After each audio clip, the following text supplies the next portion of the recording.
Police থেকে বারণ করেছিল, পুলিশ থেকে বারণ করেছিল। গার্ডেন রিচ কাণ্ডে প্রমোটারের জামিনের আবেদন খারিজ, 14 দিনের পুলিশ হেফাজত নির্দেশ আলিপুর আদালতের।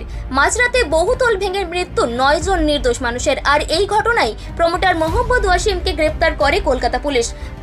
কাউন্সিলর জানতো, কাউন্সিলর জানতো, ওয়াসিম পুলিশকে টাকা দিত, তাহলে এইভাবে কেন বানালেন? এইভাবে লোকের মৃত্যু হলো কি কারণ? কাউন্সিলরের কি নির্দেশ ছিল? কি কারণ? কি কারণে বানালেন এরকম? কেউ বাধা দেয়নি, পুলিশ বাধা দেয়নি, পুলিশ থেকে বারণ করেছিল, পুলিশ থেকে বারণ করেছিল, পুলিশ থেকে বারণ করেনি, কর্পোরেশন থেকে। দাদা পুলিশ থেকে বারণ করেছিল বলে জানে এটা। কোন ইঞ্জিনিয়ারকে বলেছিলেন? কোন ইঞ্জিনিয়ার দাদা?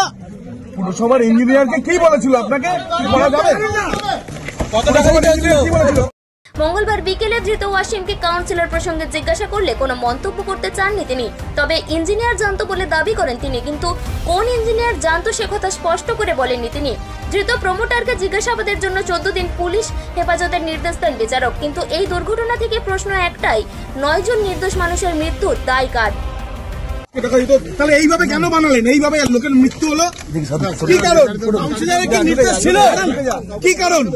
কি কারণে বানালেন এরকম? কেউ বাধা দেয়নি, পুলিশ বাধা দেয়নি, পুলিশ থেকে বারণ করেছিল, পুলিশ থেকে বারণ করেছিল, পুলিশ থেকে বারণ করেনি, কর্পোরেশন থেকে।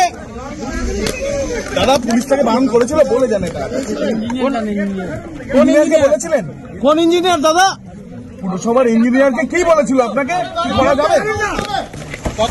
কি বলেছিল করা যাবে? আপনার কাছ থেকে কি টাকা নেওয়া হয়েছিল? টাকা কি নেওয়া হয়েছিল আপনার কাছ থেকে? টাকা কাকে দিতেন? পুলিশ বাধা দেয়নি, এইভাবে করছিলেন।